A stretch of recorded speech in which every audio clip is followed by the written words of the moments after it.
think about Pigouvian taxes as taxes that are placed on things that are bad, not things that are good. So we already have some of this in the economy when you think of like a sin tax on alcohol or cigarettes, something like that.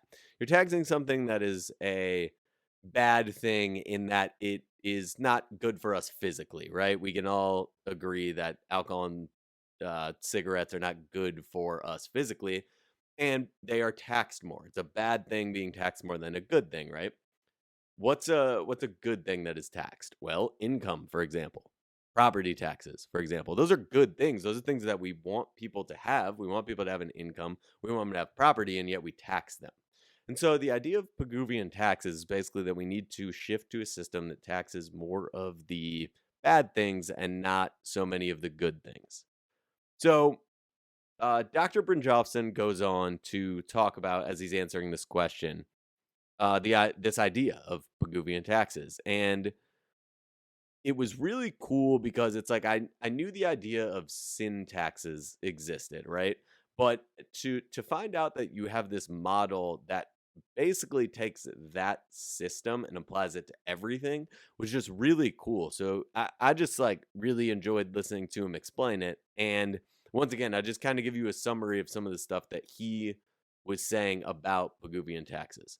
So right now we tax things like labor and capital, like I talked about. And a basic economic principle says that if you tax something, you tend to get less of it. And I think that's something that we can all understand fundamentally. That seems kind of obvious almost. But his solution to any sort of issues with the tax problem is that what we could do that's a little more practical is we could tax things like pollution and congestion. These are things that are not good for society. Having more pollution, having more traffic congestion, both of those things are not good for society.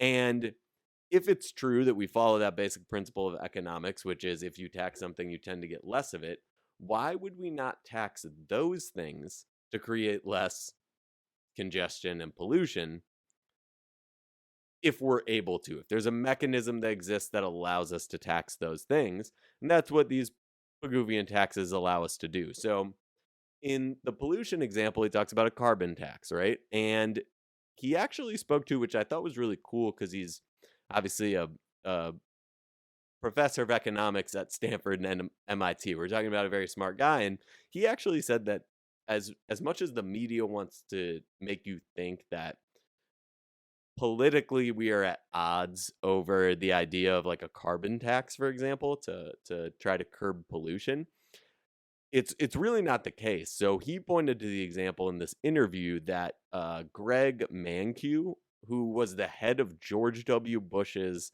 Council of Economic Advisors, even agrees with Democrats on the idea that a carbon tax would be good. So a carbon tax, because it relates to climate change, as anything that relates to climate change, gets very uh, political very quickly. And all of a sudden, that turns into this tribal nature that we have, right, politically.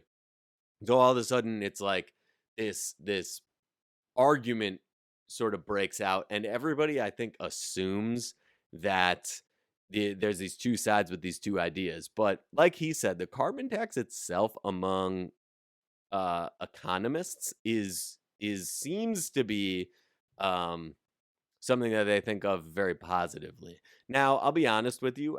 I've seen people that say there are more debates around this subject than you would think, but it's nice to see a guy, at least in this instance, that's in the know, sort of speak to the fact that, to be honest, like there does seem to be some agreement that a carbon tax would be a good thing. And what Dr. Brynjolfsson said is that the money that you could raise through a carbon tax can be used for a variety of different things, but all of which are very helpful to sort of the population as a whole, right? You could take that money that you're getting from the carbon tax and you could put it into an earned income tax credit, which is basically essentially just putting more money into the hands of everyday working people instead of corporations, right? And in fairness, if you really think about it, why shouldn't a company that's polluting the atmosphere, and we know pollution is not good, be taxed more for that pollution, right? Right now, we have these systems that sort of incentivize green energy. You get these tax subsidies that incentivize companies going green, like Google and Amazon. It's why those companies don't pay a lot in taxes. If you ever see something in the news about that, that like Amazon doesn't pay any taxes, part of the reason is because they just use the tax incentives by going green to be able to get their revenue, more of their revenue is able to be written off, and they have all these like tax subsidies and a bunch of these other mechanisms. And I'll be honest, like I'm not the guy to ask about the specific details of every single one, but they have a lot of mechanisms in place that incentivize going green. However, we don't really have a lot in place that decentivize pollution, right? So that's what he's talking about there.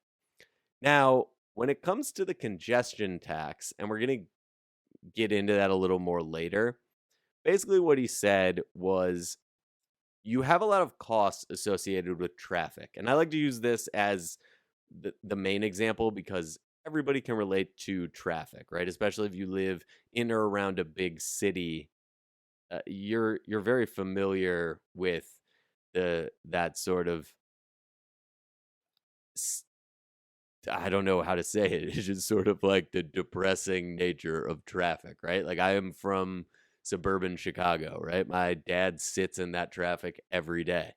My future father-in-law sits in that traffic every day. It's brutal. My mom commuted to work, I mean, like maybe 15 miles from our house, and it would take her an hour sometimes in suburban Chicago. And I know that's true in cities all over the place. It's brutal. Honestly, it's probably worse than that. I'm just throwing that out there as like an example off the top of my head. It was probably worse. She could probably tell me stories where that drive took her 2 hours to go 15, 20 miles, right?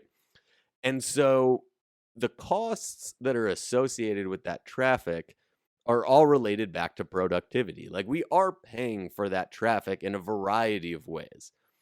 And a congestion tax would create more efficient travel patterns because you would be forced to, right? Once again, if we agree on that basic principle, and I think it's important that we agree on that, but if we do agree on that principle that if you tax something you get less of it, then in theory, if you tax the congestion, you would create more efficient travel, and because people would want to avoid that tax, and then it would streamline the roads. Now, what he also says is that that money could be available for things that are potentially related to traffic itself, right? So you could use that money that's generated from the congestion tax to fund infrastructure, for example. You could get better roads, you could get better public transportation, you could have better airports if you use the money generated by the congestion tax to fund those things. Now, he also says, and I like this quote, but I think it sums it up well. He says, quote, "Sitting in a traffic jam is basically like taxing me and then dumping the money into the ocean," which is true. Like we can agree, if we can agree that the cost of traffic is less productivity, and that I shouldn't say that the cost, like that's the only cost of it, but one of the costs of it is that loss of productivity. Another one is the fact that obviously we're polluting more. If everybody's just sitting around and our cars are pumping exhaust into the atmosphere, there's obviously a cost there, right? And so you have all these costs associated with traffic. And yet we're losing that money. And so his point, I think, is good. It really is like you are taxing us anyway, but the money doesn't get used for anything that helps us. And from his perspective, the majority of people that know about our economy at the most fundamental levels, right? The economists, the professors at universities, right? The people that work in the very, very bones of our economy. In his opinion, the majority of them wouldn't think these are radical ideas at all. And I think that is always an important signal, right? Because if you have someone that's, like I said, in the know, and their opinion is that other people like them think one way or another way about something, I understand there's some biases, right? I totally get that. But we are looking at the expert here. And when he's saying a lot of the other experts agree with him too, you can't really make an argument to me that this is a radical idea. At best, you could make an argument to me that you're not sure, right? Like you feel a little uneasy about some of the aspects of it. But to be honest, like I do think it's important that in life we try to trust the experts on things, right? I think like a lot of what goes on nowadays is everybody wants to be an expert on everything. Nobody wants to admit that they don't know something, and so everybody all of a sudden isn't willing to trust the experts, and things have become more conspiratorial over time, right? So the experts, if you don't understand that thing, it's easy to explain away by saying it's some sort of conspiracy. And I just think that it's important to look for the the right markers, right? And I think a guy like this saying that him and his colleagues agree on these things is a great marker to know that this might be something important.